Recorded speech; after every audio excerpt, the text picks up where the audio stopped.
We are taking a look at another updated 2024 NFL Draft Big Board from Mel Kiper. Seems like he updates it every week, at least some minor changes. Let's break down what those were. First off, no change at number 1. Caleb Williams, still his top-rated player. I get it. I think there are some concerns you may or may not have from that perspective, but it's an intriguing destination, intriguing option. There's upside, downside. Quarterbacks get some boost. I get it. My number 1 guy is Marvin Harrison Jr. He's number 2 on Mel's big board. Bigger than his dad was. He is a special talent. I would have no complaints if other people have him number 1 on their boards as well. Now, the NFL Combine is just around the corner. Like the video if you want us to go to the Combine this year. The credentials not been approved yet from the bosses, so we might need your help a little bit there. Like the video if you want us to go to the Combine and give you guys some extra coverage from Indy. Jayden Daniels is now number 3 on Mel's big board. That's was a change a couple weeks ago. Why we're making changes from quarterbacks, when they weren't at the Senior Bowl and nothing changed in between, I don't really know. But it's fine. You can always add new information. Maybe you're hearing different things there. I like Daniels. I got a first-round grade on him. He is not my number 2 quarterback, though. Odunze is number 4 out of Washington. Odunze, excuse me. Bigger body, really good football player. Mel also does not update these rankings because he keeps saying, or his descriptions of them, he kind of forgets to. I have a top 15 grade on him now. Well, he's 4th, Mel. Which one is it? Not to be mean, but I'm reading it, so come on. But Odunze is not as good as Harrison. He is also not my number 2 wide receiver. So stay tuned for that. All right, number 5, my number 2 quarterback is Drake Maye. I get some Justin Herbert vibes. He's not a perfect prospect either. I'm not even sure it's the same, people say, he's got a higher ceiling than Caleb Williams does. I don't know if that's actually true. But there are a lot of things about Maye, and Daniels offers you so much electric playmaking that I at least get the appeal of Daniels, even though he's more of QB3 than QB2 for me. Last year's class, previous classes, different conversation. Not last year's class. I meant the year before last year led by Kenny Pickett, because Young and Stroud were great prospects. But of these 2 guys, pick a quarterback. JD for Jayden Daniels, DM for Drake Maye. Who would you rather have as your quarterback? It's the pinned comment on today's video. If the ad comes here on YouTube, take advantage of it. Head down there and let me know. Malik Nabers, number 6. I love his game. I crave explosive plays, and that's all he does is generate big plays. LSU has a fantastic track record of getting big production out of wide receivers in the NFL. As a prospect, Nabers is right there with some of the other guys. Now, it's not to say he's going to be as good as Justin Jefferson has been or peak Odell Beckham, but as a prospect, there are some similarities.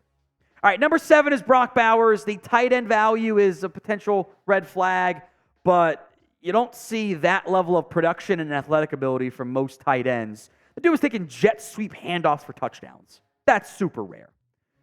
Number 8, Joe Alt. This one's kind of easy. He's not, his dad was also an NFL tackle, kind of like Marvin Harrison's dad was a great NFL pro. He's going to be a great left tackle for many years. Joe Alt and Fashanu, who's number 9, by the way, on Mel's big board.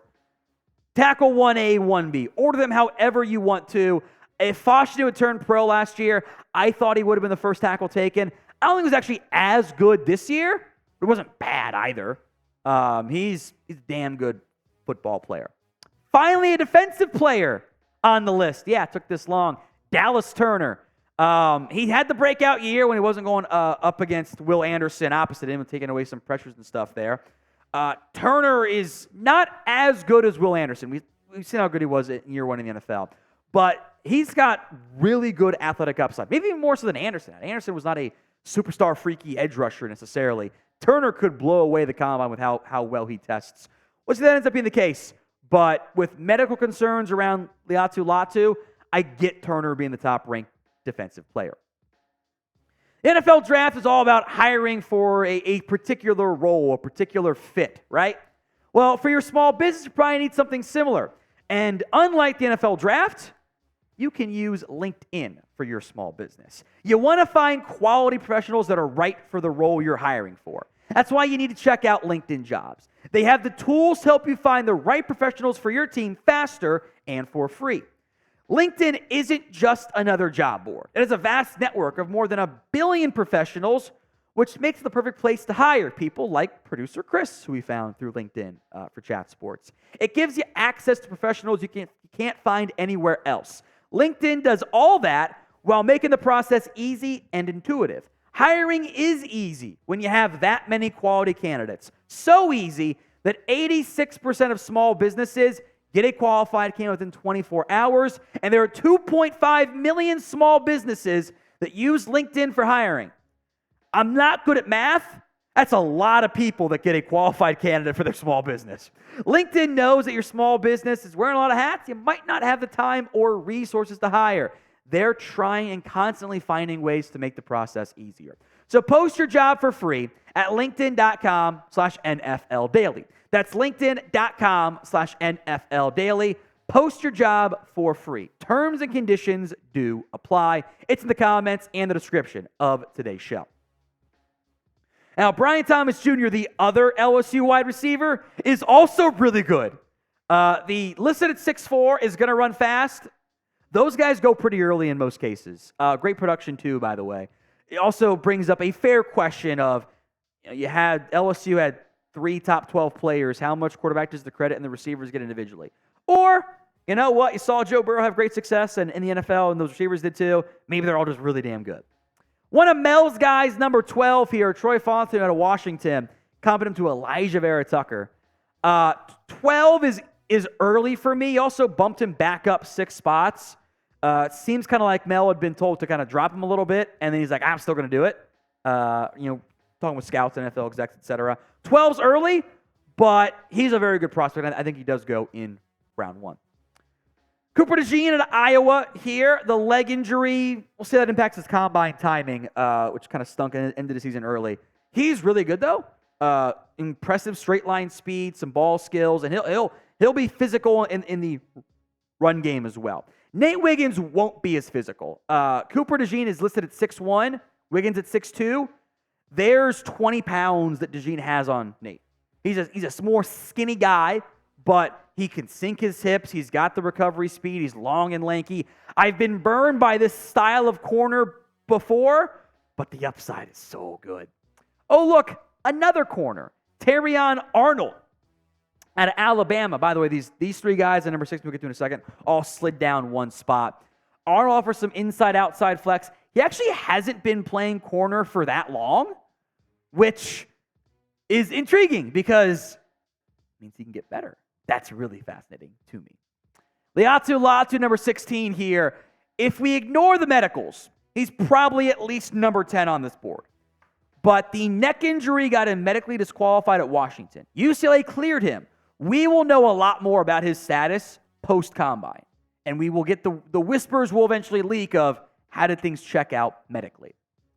Quinyon Mitchell, number 17, out of Toledo, had a great Senior Bowl. Answered some questions about how do you fare against non-Mid-American Conference wide receivers. The answer was great. Didn't allow a TD in coverage this past season. He's impactful. He's got all the things you want in a corner. Ignore the school. Damn good prospect. By the way, the more and more I watch of this cornerback class, I go not top 10.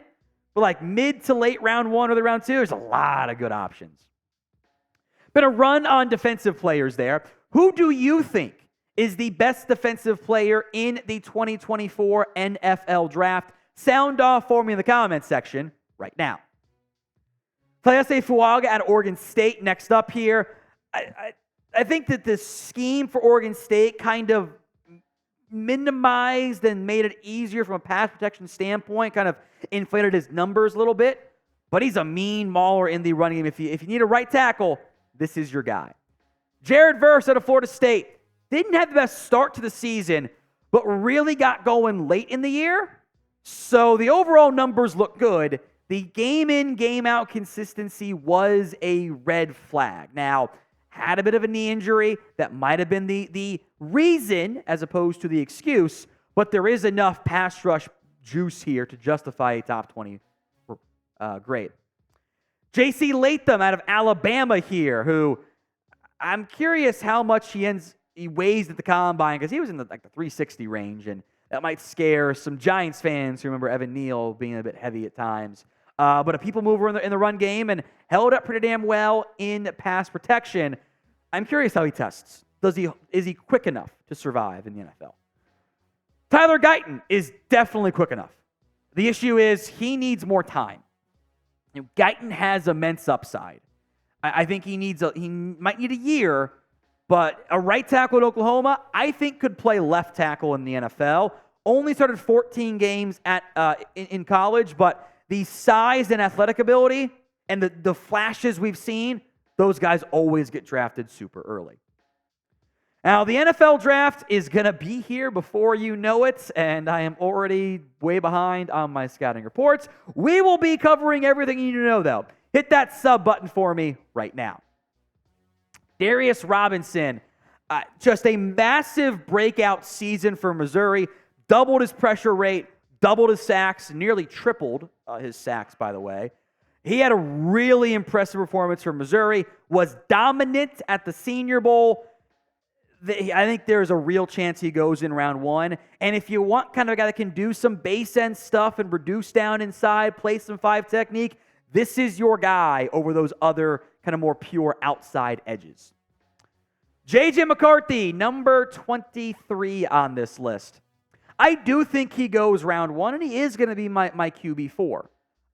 There is, however, significant bust potential here. Guys like Bo Nix and Penn, I think they can carve out a nice backup quarterback role. McCarthy's downside is maybe it just never fully materializes. And he's kind of out of the NFL quicker than some of those other players and doesn't, has some flame outs and some other top picks. But he's young. He's got a better arm than those guys. I think he's got better mobility than most of those guys. He's got the traits and the upside. I think the general maturity as well. I think he's going to wow at combine interviews. I really think so. But the Michigan offense wasn't exactly allowing him to showcase all those abilities consistently. And sometimes relying too much on rolling right and making plays. Boom or bust. The nice part is I don't have to make the gamble as an NFL GM. I can just lay out the boom or bust side and see if it ends up being correct or not. So should J.J. McCarthy be a first-round pick? If you say no, I get it. If you say yes, I get it. Go vote in the comment section right now. Amarius Mims, number 24 on this list out of Georgia. Fits some Tyler Guyton mold. I think he played left tackle, by the way. He played right at Georgia. He has barely played, less than a generous season's worth of snaps in his career. Was been really good out there when we've seen him. And in a kind of unique way, the lack of reps overall means a flip to the left side might be easier. There's less muscle memory you kind of have to overcome, at least to a certain extent. Keon Coleman down 3 spots on the latest big board from Mel Kiper. Robinson was not ranked previously, by the way, which I get. Coleman's got some size. Not going to be a great separator. I like the prospect, though, depending on what you're looking for. Like last year's class had 2 X receivers. They were all shifty or smaller guys. This year's class, big-bodied X's galore. Coleman, one of the better ones. All right, some other prospects who were not ranked. Jordan Morgan at Arizona, very intriguing to me. 2 defensive tackles. I like Jerzon Newton and Byron Murphy a lot. When it's all said and done, I'd be a bit surprised if they weren't a top 25 or 26, 30, whatever prospect for me. Chop Robinson's traits are there. The production is not. And I am not out on Kool-Aid McKinstry quite yet. I am praying this is not my next Tease Tabor thing, where I like the guy, and people are like, he's slow, and I go, I don't know if he's that slow, and then he runs really bad at the combine. That's my hope. I do think it matters that teams didn't throw at Kool-Aid. They didn't want to go that way. They went to Arnold instead. Kind of brought down McKinstry's ball skill production. I think he's still worth a first-round pick. Hopefully, I don't look dumb in a month.